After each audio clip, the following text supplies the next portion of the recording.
Imagine standing in a crowded room and realizing not a single person there would notice if you disappeared. Not one text message, not one call, not even a smile waiting for you. That silence, that emptiness, it's louder than any scream.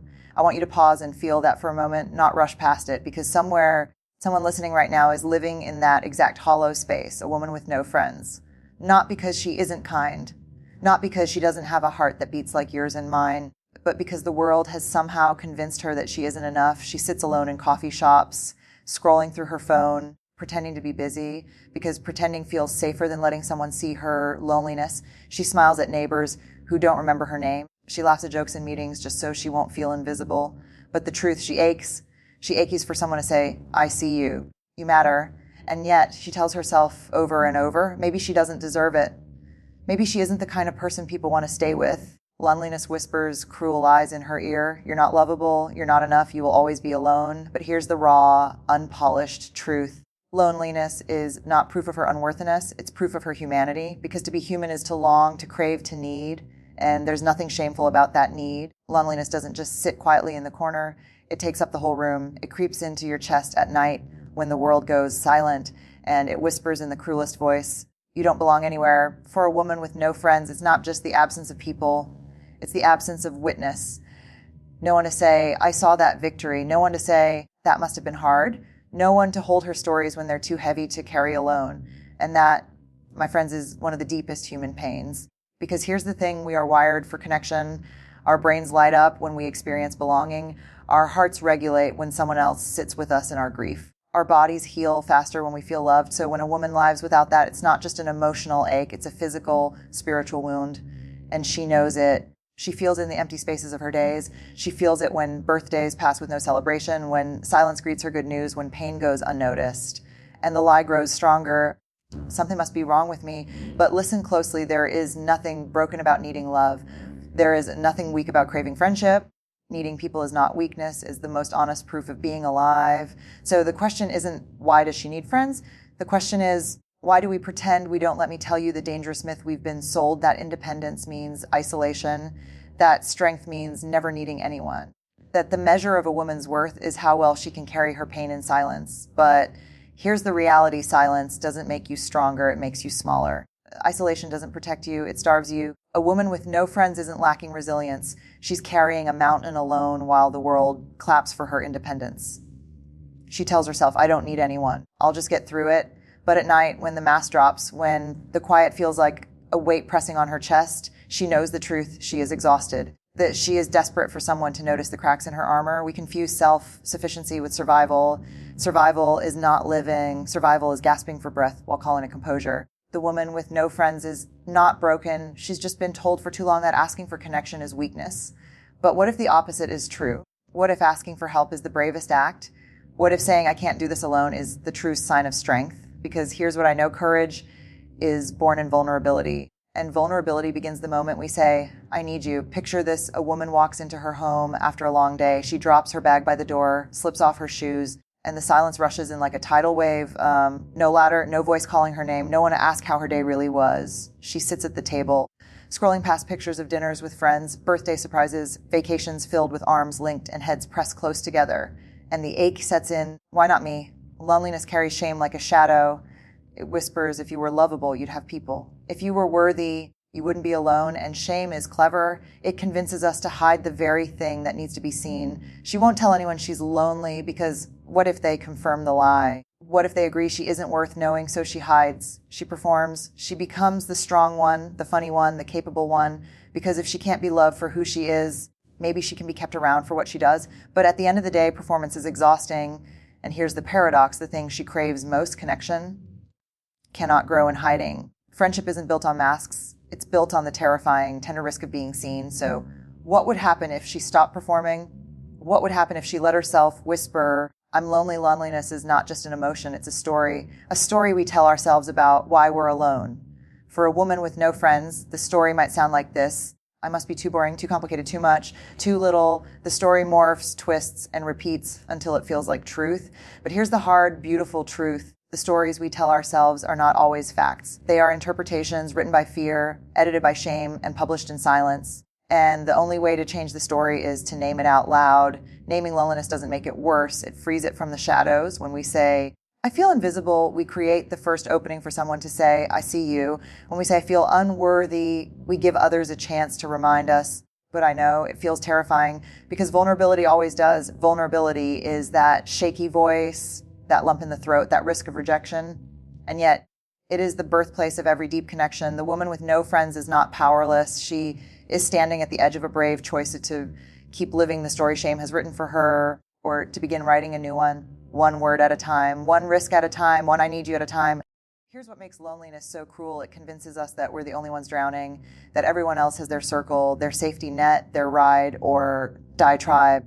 But let me pull back the curtain. There are countless women carrying this same ache, sitting in cars crying before they walk into work, shopping alone on Saturday nights, watching shows with louder tracks just to feel a little less hollow. The truth, she is not alone in her aloneness, but shame isolates. It whispers, don't tell anyone, don't show anyone, and that silence becomes a cage. But cages aren't permanent, they can be opened, and often the key is something as small, as terrifying, and as powerful as a single reach. A text that says, hey, would you like to grab coffee? A moment of honesty that whispers, I've been feeling lonely lately. A pause long enough to let someone else step in. Connection doesn't arrive as a lightning bolt.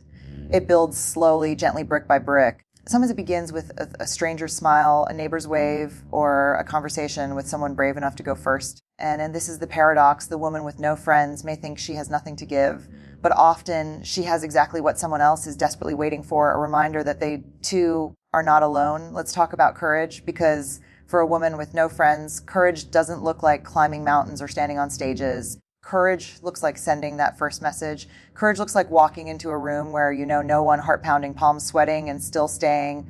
Courage looks like saying, hi, I'm glad you're here. Even when your voice shakes, we glorify big, dramatic bravery. But the quiet bravery of choosing connection, that's the kind that changes lives. And yet it's also the kind that feels unbearably risky, because here's the truth: not everyone will respond, not everyone will stay, not everyone is safe, and that's painful. But here's the deeper truth: some will. Some people will lean in. Some will hear the quiver in your voice and respond with kindness.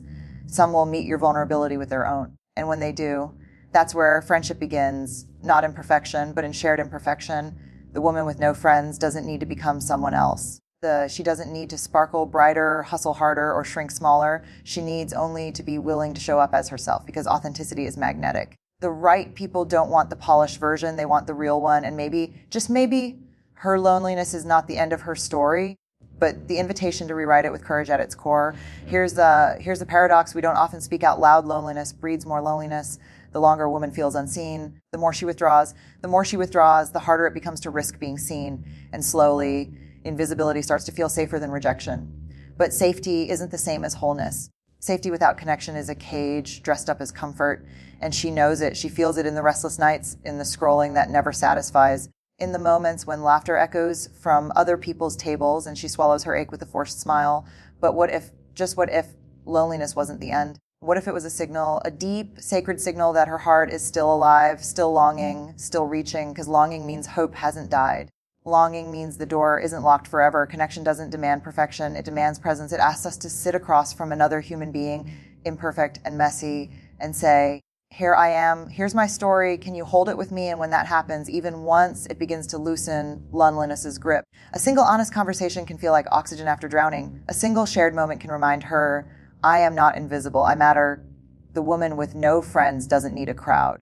She needs one safe soul willing to see her. And sometimes one is enough to change everything. Here's the truth most of us don't want to admit. Friendship isn't built on the highlight reel. It's built on the cracks, the late night talks when mascara runs down your face, the phone call that begins with, I don't know who else to tell, the silent car rides where nothing needs fixing, only presence. For a woman with no friends, the first friendship may feel fragile. She may want to run, to sabotage, to retreat, because vulnerability feels like standing without armor. But here's the beauty: the cracks she fears are the very places light enters. When she dares to be raw, she offers others permission to do the same. Friendship doesn't demand constant sparkle. It doesn't require perfect timing or endless energy. It requires truth. It requires showing up messy, tired, honest, and letting someone see the real story. This is where the healing begins. When one person says, I see you, the old story of I am unlovable begins to crumble. When one person stays, the lie of everyone leaves loses its grip. Connection is not a cure-all, but it is a lifeline. It doesn't erase loneliness overnight, but it whispers back against the shame. You are not too much. You are not too little. You are exactly enough. And maybe that's where belonging begins, not in crowds, not in constant noise, but in the sacred safety of being known by even one. Let me leave you with this.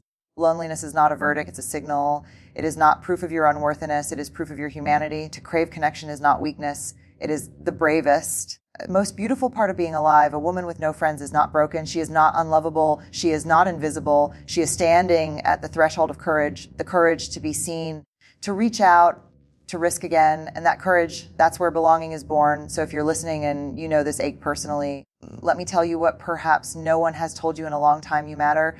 Your story matters. Your voice matters. You are not too much. You are not too little.